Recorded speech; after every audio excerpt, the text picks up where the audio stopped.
All right, so you want to know about Al Capone, huh? Not just the headlines, but the real story. The whole, yeah, the whole picture, right? We've got you covered. Get ready for a deep dive into the life and times of one of America's most notorious gangsters. One of the most, yeah, certainly one of the most well-known. We've got a whole stack of sources ready to go, biographies, articles, court documents, you name it, and believe me, it's a wild ride. And what's so interesting about Capone is that he really embodies this twisted version of the American dream. Oh, absolutely. This guy went from, poverty in Brooklyn to ruling a criminal empire in Chicago. It's incredible, isn't it? But let's be clear, the path he took was paved with violence and ruthlessness. Oh, yeah, no question. His early life definitely gives you a glimpse of what was to come. I mean, imagine dropping out of school at 14 after hitting a teacher. Yeah, wow. That's Capone. He was already running with gangs like the notorious 5 Points gang. Right. Which back then controlled, much of lower Manhattan. And within the 5 Points gang, he worked for a mobster named Frankie Yale. Now, Yale was a serious player in the early days of organized crime. Oh, yeah. He owned saloons, ran gambling operations, and wasn't afraid of a little bloodshed. It was in this environment that Capone really cut his teeth. Wow. And got those famous scars, by the way. Yes, the Scarface origin story. Right. It's almost too perfect, isn't it? But it actually came from a bar fight, right? That's right. It happened at a place called the Harvard Inn. The Harvard Inn. Yeah, Capone, never one to hold back, insulted a woman. Of course. And her brother retaliated, slashing him across the face. Oh, wow. Yeah, and those scars, became a physical manifestation of his tough guy persona, a badge of honor in the underworld. And maybe even played a role in shaping his image, making him seem even more intimidating. Mm-hmm. But let's talk about his move to Chicago. That seems like a turning point. Absolutely. He was invited by Johnny Torrio, another big-time gangster who became his mentor. Chicago in the 1920s was like a powder keg waiting to explode. Oh, yeah. Prohibition had just been enacted, creating this massive black market for alcohol, and Torrio saw an opportunity. So Prohibition really was Capone's golden ticket, huh? Yeah. It's hard to imagine how much money there was to be made from illegal booze. It was astronomical, and Capone, under Torrio's guidance, learned the ropes quickly. Yeah. They established a network of speakeasies, breweries, and smuggling routes, making a fortune off of thirsty Chicagoans. Wow. But their operation went far beyond just booze. Think gambling, prostitution, racketeering. Right. They controlled it all. It's amazing how much power they amassed in such a short time. It is, yeah. But it wasn't all smooth sailing, was it? No. The St. Valentine's Day Massacre in 1929 is a chilling reminder of the violence that went hand in hand with this empire. That event shocked the nation. 7 members of a rival gang, Bugs Moran's gang, lined up and executed by men disguised as police officers. Oh, wow. The level of brutality was unprecedented.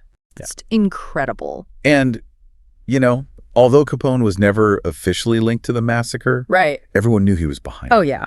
It was a power move, pure and simple. Yeah. A message to anyone who dared to challenge his authority. Exactly. And it solidified Capone's image as this ruthless and untouchable kingpin, an image he cultivated through a carefully crafted public persona. This is where it gets really interesting. You've got this brutal gangster responsible for countless acts of violence. Right.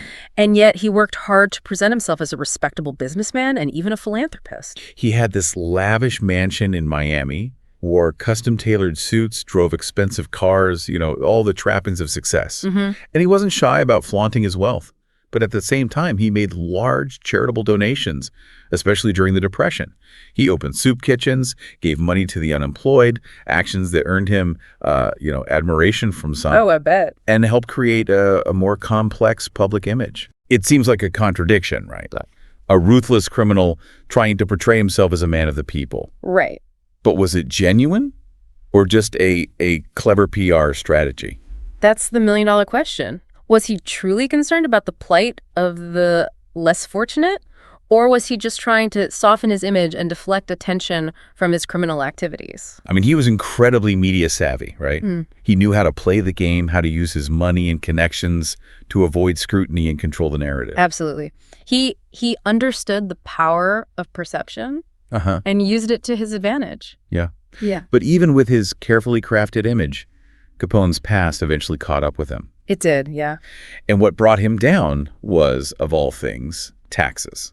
It's a bit ironic, isn't it? Yeah. This notorious gangster responsible for countless violent crimes ultimately undone by something as seemingly mundane as tax evasion. So how did they finally get him? I mean, with all the illegal activities, you'd think there'd be something more obvious to charge him with? Well, the FBI, under the leadership of Elliot Ness and his famous Untouchables squad, had been trying to pin something on Capone for years. Right.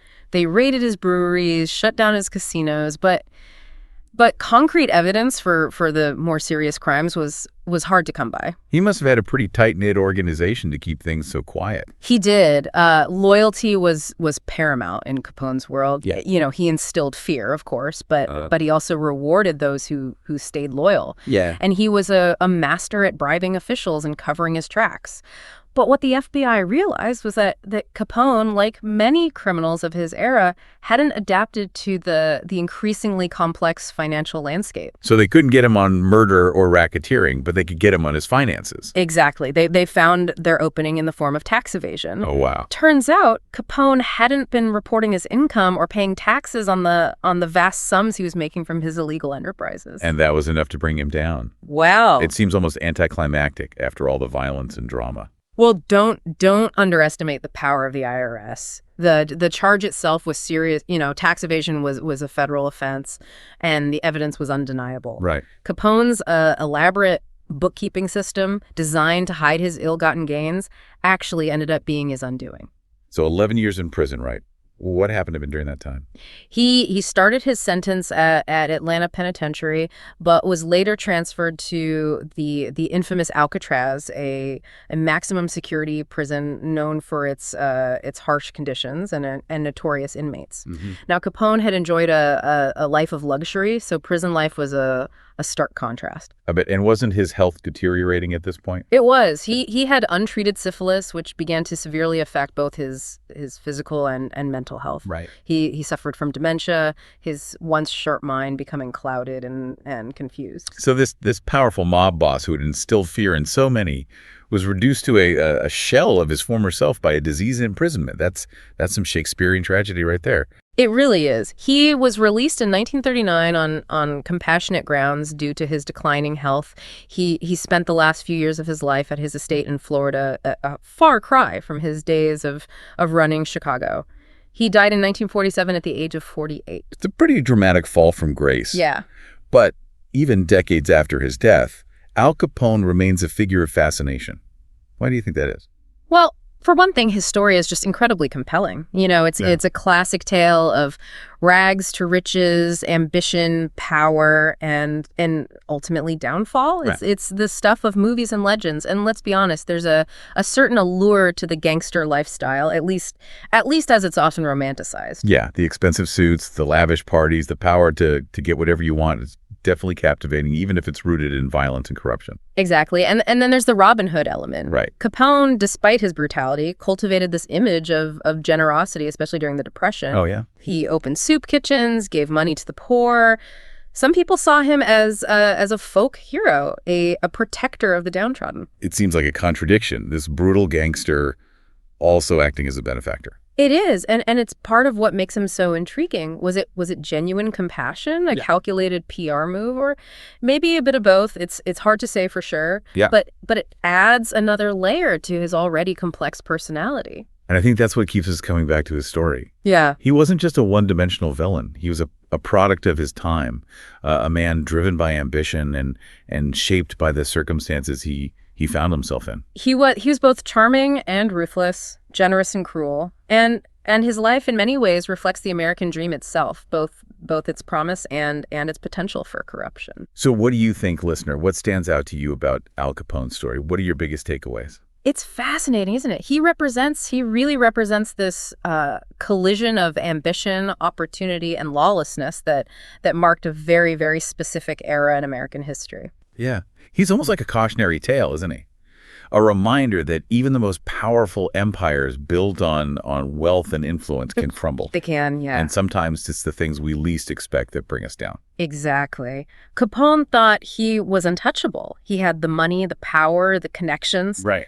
But in the end, it was his disregard for the law, even something as seemingly simple as taxes that Yeah. led to his downfall. It makes you think about the nature of legacy, doesn't it? Yeah. Here's a man who achieved immense wealth and power, but ultimately he's remembered as a criminal, a symbol of corruption. And that's the enduring power of his story. It forces us to confront uncomfortable truths about our own society. Absolutely. The allure of power, the consequences of unchecked ambition, Right. the fine line between success and transgression. It's a story that continues to resonate, to spark debate, and to make us question our own values. Yeah. Well, we've covered a lot of ground today, haven't we? From his early days in Brooklyn to his reign in Chicago, his carefully constructed image, and his dramatic downfall. Yeah, it's a complex story full of contradictions and nuances.